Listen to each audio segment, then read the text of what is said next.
লেবাননে স্মরণকালের ভয়াবহ ইসরায়েলি হামলায় একদিনেই নিহতের সংখ্যা বেড়ে দাঁড়িয়েছে 492 জনে। এদের মধ্যে 39 জন নারী ও 24 শিশু রয়েছে। আহত হয়েছেন 1600-র বেশি।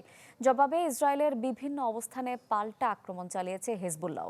এমন পরিস্থিতিতে মধ্যপ্রাচ্যে আরেকটি যুদ্ধ বাধতে যাচ্ছে বলে সতর্ক করছেন বিশ্লেষকরা।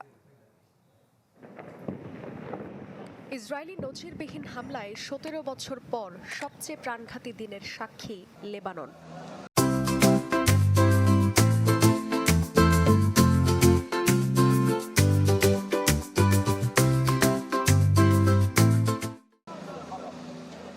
সোমবার হেজবুল্লাহর ঘাঁটিসহ 1300 লক্ষ্যবস্তুতে 650-র বেশি হামলা চালায় জায়নবাদীরা। আক্রমণ চালানো হয় তোরা, হুলা, হারিস, তারায়া সহ 1 ডজন শহরে। হতাহত হন অনেকে। এদের মধ্যে 39 জন নারী ও 24 শিশু রয়েছে। থেমে নেই লেবাননের সশস্ত্র গোষ্ঠী হেজবুল্লাহ। ইসরায়েলের বিভিন্ন টার্গেটে 3 শতাধিক রকেট ক্ষেপণাস্ত্র ছুড়েছে তারা। এদিকে অঞ্চলটিতে নিরাপত্তা নিশ্চিত না হওয়া পর্যন্ত প্রয়োজনীয় সবকিছুই করা হবে বলে জানিয়েছেন ইসরায়েলি প্রধানমন্ত্রী বেনিয়ামিন নেতানিয়াহু।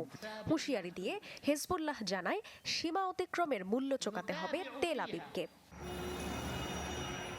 পাল্টাপাল্টি হামলা, হুমকিতে ব্যাপক সংঘাতের শঙ্কায় ফের যুদ্ধের দামামা বাজছে মধ্যপ্রাচ্যে।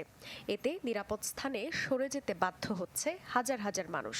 চোখে মুখে ভয় আতঙ্ক নিয়ে বৈরুতের বিমানবন্দরে ভিড় করেছেন যাত্রীরা। হামলার মুখে পরিবারকে সরিয়ে নিচ্ছি। সৃষ্টিকর্তার ইচ্ছা থাকলে বিজয় আসবেই। তখন নিশ্চয়ই আমরা ঘরে ফিরব। এত হামলা হয়েছে যে সবাই পালিয়ে এসেছে। প্রাণ ভয়ে তাই আমরাও চলে এসেছি, কিন্তু কোথায় যাব কেউ জানি না। ফিরে আসার সম্ভাবনা আছে কিনা একমাত্র আল্লাহ জানেন।